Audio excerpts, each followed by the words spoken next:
c'était en 2003. Bien avant les Marseillais ou encore Secret Story. Cette année-là, TF1 lançait une nouvelle émission de télé-réalité baptisée Greg, le millionnaire. Le concept, un homme, Grégory Basso, a fait croire à ses prétendantes qu'il était millionnaire. Parmi les candidates qui ont participé à l'émission, Marjolaine Buis. Cette dernière s'est très vite fait remarquer. À tel point qu'elle a même eu droit par la suite à sa propre émission, Marjolaine et les millionnaires. Il voulait m'inviter en week-end depuis, la jeune femme s'est éloignée du milieu de la télé. Mais elle a toutefois accepté de répondre aux questions de Laurent Arguelier à l'occasion d'un nouvel épisode de son podcast, La Série. C'est au cours de cet entretien que la jeune femme a confié qu'elle avait été lourdement draguée par le passé par Patrick Poivre d'Arvor, qui a fait l'objet d'accusations de viol et d'agression sexuelle par plusieurs femmes.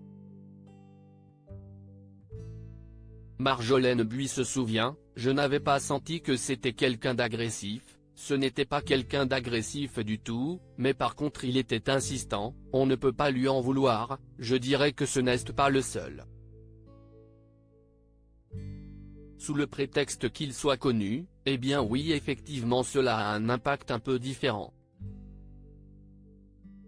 Et de poursuivre, à l'époque, il me faisait plus de la peine qu'autre chose, parce qu'on avait une telle différence d'âge que je ne comprenais pas qu'il puisse penser ou imaginer qu'à un moment donné il puisse y avoir quelque chose entre lui et moi. @C8 Ainsi, elle a révélé que Patrick Poivre d'Arvor l'aurait invité à partir avec lui en week-end. Une invitation qu'elle a refusée, comme elle l'explique, il voulait m'inviter en week-end et je lui avais dit non, parce que déjà je ne le connaissais pas très bien, donc je n'allais pas partir en week-end, comme ça, avec lui. Et surtout, je me sentais mal d'être dans un environnement clos avec quelqu'un que je ne connaissais pas très bien. C'était un peu gênant. Mais le journaliste aurait continué à insister, assurant qu'il ne serait pas seul et que son fils serait également présent. Après plusieurs refus, Marjolaine aurait fini par bloquer le journaliste afin de mettre fin, une bonne fois pour toutes, à la conversation. Que devient Marjolaine Buis? Si elle a marqué les esprits, Marjolaine Buis s'est depuis éloignée du monde de la télé. Et le moins que l'on puisse dire, c'est qu'elle a réussi sa reconversion.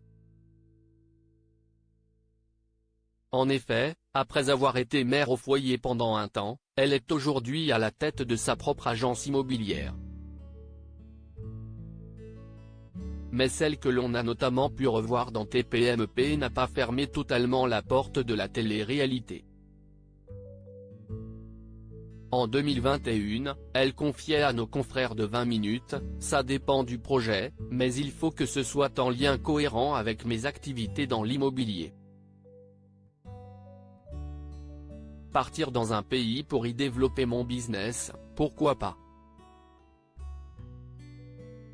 Et vous, aimeriez-vous la revoir à la télévision ?